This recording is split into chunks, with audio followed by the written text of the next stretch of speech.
தவறு செய்வதற்கு திராவிட முன்னேற்ற கழகத்தின் கொடியை பயன்படுத்தலாம் என்று ஒத்துக்கொள்கிறார்.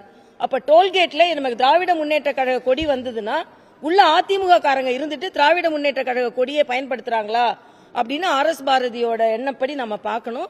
இன்னொன்று, அப்ப அதிமுக காரங்க இப்ப திராவிட முன்னேற்ற கழக கொடி என்ன தேசிய கொடியா எல்லாரும் பயன்படுத்தலான்றதுக்கு இது ஒரு மிக வன்மையாக கண்டிக்கத்தக்கது.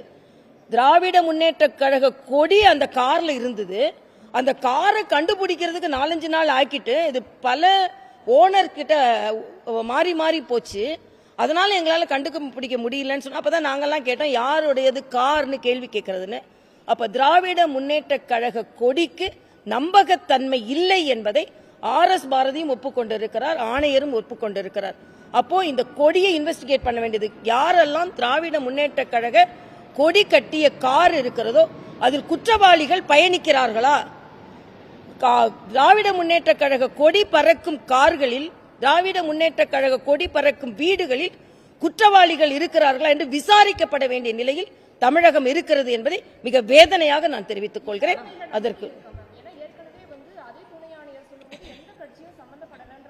இதைத்தான் நான் சொல்றேன். இதாவது இல்ல, அண்ணா யூனிவர்சிட்டிலயும் அவங்க அதை தான் சொன்னாங்க. அண்ணா யூனிவர்சிட்டி முதல்ல என்ன சொன்னாங்க, இதுல எந்த கட்சியும் இதில் சம்பந்தப்படவில்லைன்னு சொல்லிட்டு அதற்கப்புறம் அந்த கட்சியை சார்ந்தவரை பற்றிய அதிகாரங்கள் எல்லோரும் இணையதளத்தில் பரவவிட்ட பின்பு அவர் பிரியாணி யாருக்கு போட்டாரு, பிரியாணி யாருக்கு சமைச்சு கொடுத்தாருன்ற வரைக்கும் தெரிஞ்சுக்கிட்டு இன்னைக்கு நம்ம அந்த மாசுபட்டவர் யாருன்னு நமக்கு தெரியலையே, அந்த மாசுபட்டவர் யாருன்னு நமக்கு தெரியலையே.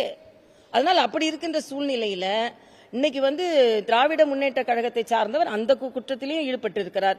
இங்கேயும் கொடிகட்டி பறக்கிறது திராவிட முன்னேற்ற கழகத்தின் குற்றம் ஈசிஆர்ல. அதனால மக்கள் இன்று திமுக மீது நம்பிக்கை இழந்திருக்கிறார்கள். குற்றவாளிகள் எங்கெல்லாம் இருக்கிறார்களோ அங்க குற்றவாளிகள் திமுக உறுப்பினராக இருக்காங்க, திமுக கொடி கட்டி பறக்கிறதுன்னு தான் சொல்ல முடியும்.